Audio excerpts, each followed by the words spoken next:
બાપુનું મંદિર છે, આમોદરાના મૂળદાસ બાપુ છે, અને ત્યાંથી અહીંયા એનો કર્મભૂમિ અહીંયા અને જન્મભૂમિ એની આમોદરા છે. બરાબર. અને અહીં કેટલા વર્ષ રહ્યા હતા બાપુ? બાપુ અહીંયા ઘણો ટાઈમ થયા રહ્યા હતા. બરાબર. એની ચેતન સમાધિ છે ને? આ ચેતન સમાધિ છે. કયા વર્ષમાં લીધી હતી? 1835માં મૂળદાસ બાપુએ સમાધિ લીધી છે. હું ભીખુભાઈ બટુકભાઈ માનસેતા, અહીંયા જ મારું ગોડાઉન છે અંદર, અને અમે અહીં જઈએ છીએ. બરાબર. આ વર્ષો જૂની વાવ છે. મૂળદાસ બાપુ અહીંયા મૂળદાસ બાપુની સમાધિ છે.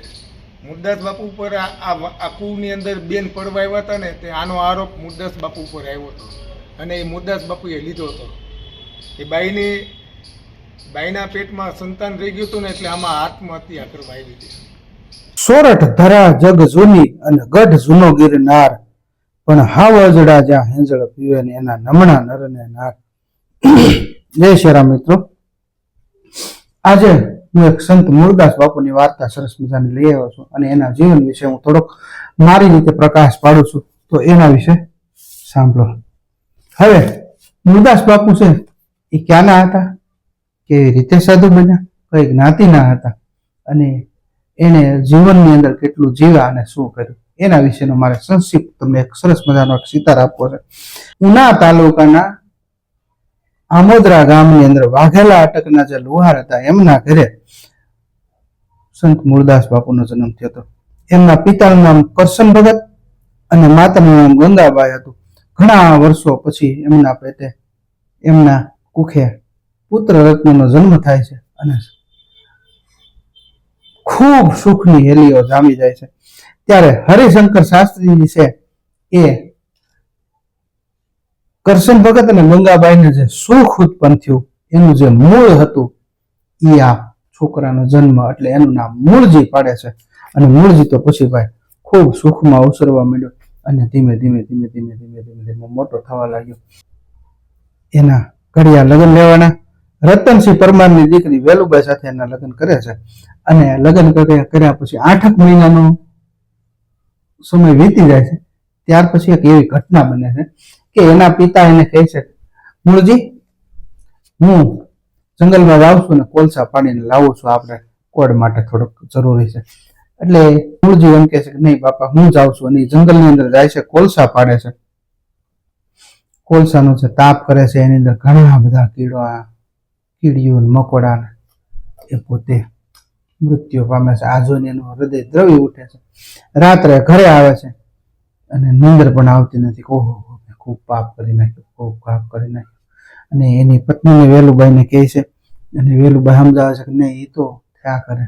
પણ પછી એને જે સંસારની અંદર પોતાનો જીવ નથી રહેતો, પોતે એમ કહે છે કે હું આ સંસારને ત્યાગી દઉં છું. અને બધાની રજા લઈ અને પછી પોતે સંસાર ત્યાગે છે, અને પોતે પીપાવો આવે છે. ત્યાં પીપાવો સંત કૃષ્ણદાસજીની પાસે આવે છે, અને એમને મળે છે. અને પછી ત્યાંથી એ ઝોલાપર ગામની અંદર આવે છે, અને ઝોલાપર ગામની અંદર આહિર એક યુગલ હતું, વાઘ અટકનું, દેવાનંદભાઈ અને જસુબાઈ.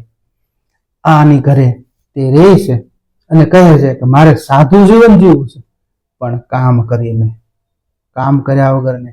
પોતે એક સરસ ભગત હતા, આહિર યુગલ ભગત હતું, અને પોતે કહે છે કાંઈ વાંધો નહીં, તમે મારી વાડીએ રહ્યો, જે કામ થાય એ કરો. અને કામ કરે છે, અને ધીમે ધીમે ધીમે એ આહિરની સાથે બાપ દીકરા જેવો સંબંધ થઈ જાય છે. અને તેઓ તો ચોલાપુરની અંદર આવેલા કોટેશ્વર બાપાના દર્શન કરે, અને એ પછી વાડીએ રહીને મજા કરે. અને એક વખત કોટેશ્વર બાપાને પ્રાર્થના કરે છે કે હે ભોળિયાનાથ, આહિર યુગલ તો એક સંતાન આવે, પણ એને સંતાન મળે છે, અને એના છોકરાનું નામ ભોળો પાડે છે. હવે કોટેશ્વર વિશે હું તમને વાત કરું ને, તો જયારે ખીલજી જયારે આ કોટેશ્વર મંદિરને પાડવા આવ્યો હતો ને, ત્યારે ભગવાન પોતે ભમરા સ્વરૂપે પ્રગટ થયા હતા, અને આખી સેના ઉપર ભ્રમરાએ દળકટક બોલાવ્યું હતું, અને સેનાને પાછી વાળી હતી. આ ઈ કોટેશ્વર ભગવાન, અને ઈ આહિર યુગલને એક સંતાન આપે છે, અને એ સંતાન નામ ભોળો પડે છે. હવે ભોળો થોડોક મોટો થાય છે, તે મૃત્યુ પામે છે. મૂળજીને ખબર પડે છે, અને મૂળજી વાડીએથી આવે છે, અને પોતે એ મરદાને પણ બેઠું કરે છે, અને લોકોને એમ થઈ ગયું કે નહીં, આ ખરેખર ભગત છે, સારા માણસ છે, ભગત છે અને સેવાભાવી માણસ છે અને ચમત્કારી માણસ છે. હવે એક વખત એને જયારે વાડીમાં કામ કરતા હતા ત્યારે લાડવાનું મોકલે, સુરમાના લાડવા મોકલે છે. અને સુરમાના લાડવા એ જયારે કોહ છોડીને ખાવાની તૈયારી કરે છે ત્યારે એમ કહે છે હું એક ખેતરની ચક્કર મારી આવું, તમે બધા ભાત ખાઈ લો. અને બધા ભાત ખાવા લાગે છે. ખૂબ ભૂખ લાગી હોવાને કારણે પોતે મૂળજીની હારે જે મૂળજી માટે જે લાડવા મૂકેલા હતા એ લાડવા એ પોતે બધા ખાઈ જાય છે અને કાંઈ પણ વધતું નથી. પછી મજૂર પોતે વિચાર કરે છે કે આપણે ગારાના લાડવા બનાવી, અને ગારાના લાડવા બનાવી નાખે છે. અને આ વાત તો બધે પ્રચલિત થઈ જાય છે. મૂળજી વખત આવે છે, ભગવાનને થાળ કરે છે અને ગારાના લાડવા પાસે ચૂરમાના લાડવા બને છે. લોકો જોઈ રહી છે, જે મજૂરો હતા ને જોઈ રહી છે. એને એમ થાય છે કે હવે મારે આ લોકો મને જાણવા મળ્યા એટલે મારે આ ઝોલા પર છોડી દેવું. અને ઝોલા પર ગામ છોડવાની જયારે એ વાત કરે છે ત્યારે ઝોલા પરના માણસો એમ કહે છે કે તમે અમારા માટે કંઈક એવું કરો કે જેના કારણે તમારી યાદી કાયમી માટે જળવાઈ રહે. ત્યારે ઝોલા પરની અંદર પાણીનો ખૂબ જ દુષ્કાળ રહેતો હતો, પાણીની ખૂબ જ તંગી હતી. એટલે મૂળજી વખત એક મૂળિયા પાટ નામનો આખો એક બનાવે છે અને ત્યાંથી એ પાટમાંથી મીઠું પાણી આખા ગામને હજી પણ હાલમાં પણ મળી રહી છે. તો આવી ભેટ આપે છે અને ત્યાંથી મોભિયાણા જાય છે. મોભિયાણા ગામ લોકોને ખબર પડી જાય કે આ તો મૂળજી ભગત બહુ સારો માણસ છે અને ખૂબ જ સંત છે અને ઓલિયો પુરુષ છે. એનું સ્વાગત કરે છે અને લોકો એને હાચવે છે. અને મોભિયાણાના માણસો એક વખત એમ કહે છે કે આ ગારાની એમાં હુખડી બનાવીને હાચી બનાવી દે અને અમારે તમારી પરીક્ષા કરવી છે. એટલે મૂળદાસ બાપુને ખબર પડી ગઈ કે હવે લોકો મારી કસોટીઓ કરવા લાગ્યા છે. એટલે મોભિયાણા છોડી દે છે અને ગિરનાર તરફ જાય છે. ગિરનારની એક કંદરાની અંદર જાય છે ને ત્યાં બાપુ સમાધિસ્થ હોય છે. 2-3 દિવસ એની સેવા કરે છે. બાપુ સમાધિમાંથી બહાર આવે છે અને એમ કહે છે કે મૂળજી તું ગોંડલની અંદર જા અને ત્યાં લોહલંગરી બાપુ છે ને એનો તું શિષ્ય બનને. ત્યાંથી જુનાગઢથી તેઓ ગોંડલ આવે છે અને લોહલંગરી બાપુ પાસે 12 વર્ષ સુધી સેવા કરે છે. અને 12મા વર્ષે એમ કહે છે કે જા હવે તું હું તને શિષ્ય બનાવું છું. અને શિષ્ય બનાવે છે ને પછી તો ભાઈ દ્વારકાની જાત્રાએ જાય છે.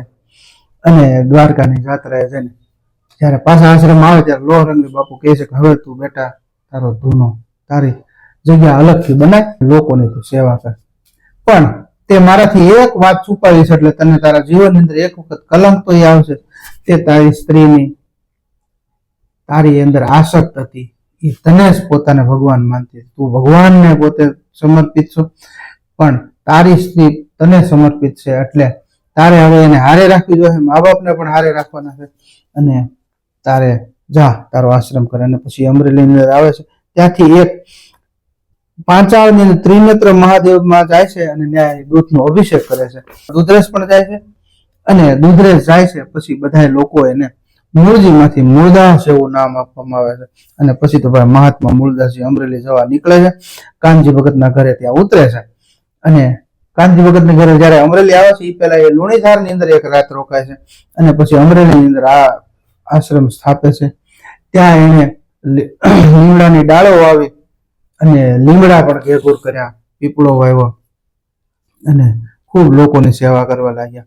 એક શિલુરામ, હાથીરામ અને જદુરામ આ ત્રણે જે હતા વ્યક્તિઓ એ પણ બાપુના શિષ્ય બની જાય છે. શિષ્ય બનવાને એ પોતે કસોટી કરી અને પછી એને શિષ્ય બનાવે છે.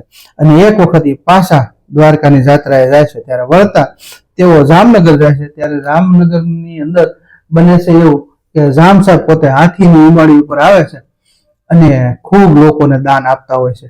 એટલે આ બાપુને ખબર પડી જાય છે ત્યારે એક ભજન ગાય છે.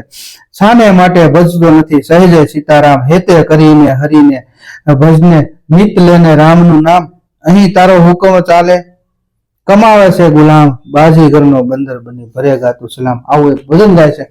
ત્યારે જામ સાહેબને ખબર પડી જાય છે કે આ ઓલિયો પુરુષ છે અને એની પોતાની કંઠી બાંધે છે.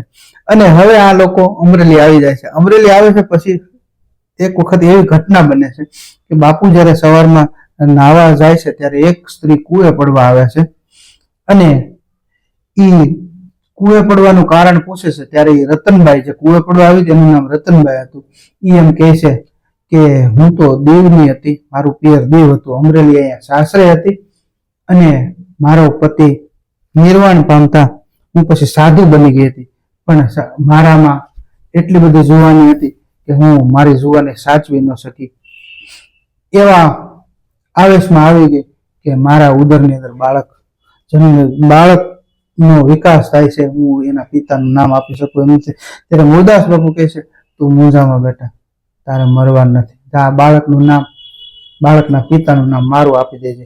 અને પછી તો બીજે દિવસે સવારમાં અમરેલીના સુબા વિઠ્ઠલરાવ આવે છે અને બાપુને પૂછે, ત્યારે એમ કે છે, હા બાળકનો પિતા હું છું.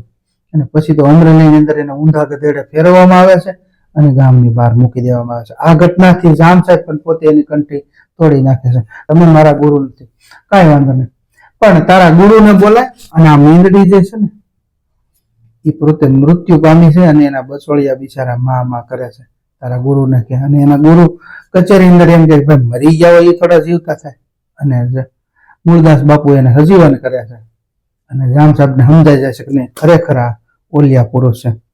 અને પછી તો અમરેલી અંદર પાછા આવે છે અને અમરેલીના લોકો પણ એની પોતાની પેરવી કરે છે, જાસૂસી કરે છે કે ખરેખર આ મુરદાસ બાપુએ આવું કર્યું હોઈ શકે ખરું. અને લોકોને સમજાય છે કે નહીં, આને તો રતનબાઈ હારે તો બાપ દીકરીના સંબંધ છે. પાછા એને અમરેલીના આશ્રમની અંદર લાવે છે, વાસ્તે ગાસ્તે બધા માફી માંગે છે. અને ઈ જ રતનબાઈને પછી રાધા નામની દીકરીનો જન્મ થાય છે અને રાધા મોટી થઈ જાય છે અને યુવાન વયે સરવૈયા બ્રાહ્મણ હતા આનંદભાઈ, એની સાથે એને પરણાવવામાં આવે છે. આનંદરામ અને રાધાના 1814 ની અંદર પોષ વદ 6 ના દિવસે એના ઘરે મુકુંદ નામના દીકરાનો જન્મ થાય છે. અને મુકુંદ પછી એ આગળ જતા મુક્તાનંદ સ્વામિનારાયણ સંપ્રદાયના એ મહાન સાધુ બને છે. અને 1817 ની અંદર એ રાધાબાઈ ધનાબાઈ નામની એક દીકરીનો પણ જન્મ થાય છે. અને પછી તો વેલુબાઈનું અવસાન થાય છે, એમનો ભંડારો કરવામાં આવે છે. અને 1772 પાછા એ દ્વારકાએ જાય છે અને ત્યાં એને એના એક શિષ્ય રામજી ભગત મળી જાય છે. એમ કહે છે કે તમે બાપુ દીવ પધારો. એ દીવ આવે છે. અત્યારનું જે દીવ છે એમાં ઘોઘલા અને દીવની વચ્ચે જે પુલ છે એ પેલા ખાડી હતી. એ ખાડી તરવા માટે રામજી ભગત પોતે ઘણા બધા ત્યાંના જે સત્તાધીશો હતા એને કહે છે કે તમે એક વાહન આપો તો મારા ગુરુનું લઈ આવું, પણ કોઈ આપતું નથી. અને બાપુ પછી પોતે સમુદ્ર અંદર પછેડી ફેરકે છે અને એની ઉપર તરીને આવે છે અને લોકો જોઈ જાય છે. અને પછી તો અંગ્રેજની જે સરકાર હતી એ પોતે બાપુને એક અલગથી રૂમ આપે છે અને ત્યાં ઘણા સમય સુધી પોતે ભજન કીર્તન કરે છે. આ વાતની આમોદરાની અંદર ખબર પડે છે. આમોદરાના લોકો જાય છે બાપુ પાસે અને કહે છે કે અમારા વતન બાપુ આપના વતનમાં પધારો. અને આવે છે અને આમોદરામાં ઘણા સમય સુધી રહી અને પછી પાછા અમરેલી આવે છે. ત્યારે એમના જે ગુરુ લોહલગરી બાપુ હતા ને એ પાછા આવે છે અને કહે છે કે અરે મુરદાસ, તું સંસારમાં પડી ગયો છું, તને સંસાર એટલો બધો મોહમય લાગે છે? ના બાપુ, હું તો 12 વર્ષ જે તમારા ગોંડલ ની અંદર રહ્યો ને એવો છું. મને હું સંસારનો મોહ, મને કાંઈ મોહ નથી. પણ બાપુ આવું કહે અને ચેતવી જાય છે. અને પછી તો મુરદાસ બાપુને ખબર પડી જાય છે કે હા, હવે મારે મારું જીવન આટોપી લેવાનું છે. અને લોકોને કહે છે કે જાઓ તમે બધાને કેમ મોકલો, હું ચૈત્ર સુદ 8મના દિવસે હું સમાધિ લઈશ.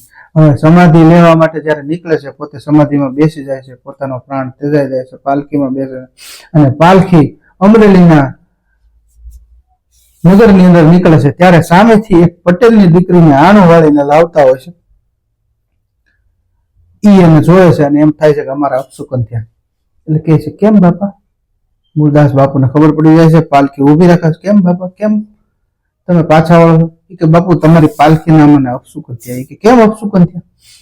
કે બાપુ આ આણું વળીને એના પ્રિય એના પતિના ઘરે જાતી હતી અને એમાં તમારી પાલખી મળી એટલે અમને અપશુકન થયું. અરે બેટા, હું પણ મારા પતિને મળવા, હું મારા પીયુને મળવા જતો હતો. આપણી બેની સ્થિતિ તો એક જ છે. પણ જા હવે તને મારા અપશુકન થયા છે ને તો આજે હું સમાધિ લેવાનો માંડી વાળો છું. કે ભાઈ પાલખી પાછી વાળો, પાલખી પાછી લઈ આવે છે. અને બીજે દિવસે એ સમાધિ લે છે. ત્યારે એમ કહે છે જે 12 હતી ને એ સમાધિને તમે શ્રીફળ પધરાવી દો, સમાધિ પાછી વાળી દો અને આપણે આશ્રમની અંદર સમાધિ ગાળો. અને પછી આશ્રમની અંદર સમાધિ ગાળવામાં આવે છે. અને બાપુ પોતે ચૈત્ર સુદ નોમ 1835 ના રોજ તેઓ સમાધિ લે છે. એટલે બાપુ 104 વર્ષ જીવ્યા. સંત મૂળદાસ બાપુ છે એ 104 વર્ષ જીવ્યા અને પછી તેઓ ચેતન સમાધિ, જીવતા સમાધિ લે છે. એ સમાધિના અમરેલીની અંદર મેં દર્શન કર્યા અને મને ત્યાંની અલૌકિકતા સમજાણી. ત્યાંના હું પૂજારીને પણ મળ્યો અને મને ખૂબ આનંદ થયો કે વાહ, આ અલૌકિક જગ્યા છે. તો આવી સરસ મજાની જે સૌરાષ્ટ્રની જે જગ્યા છે એના મેં દર્શન કર્યા અને હું ખૂબ રાજી થયો. મિત્રો આવજો. જય સિયારામ. જય સિયારામ મિત્રો. તો આ મૂળદાસ બાપુની ચેતન સમાધિ છે, અમરેલીની અંદર આવેલી છે, એ તમે જોઈ શકો છો. અને મારી સાથે કેમેરામેન તરીકે પ્રવીણભાઈ કથિરિયા આવેલા છે. તેમનો ખૂબ ખૂબ આભાર.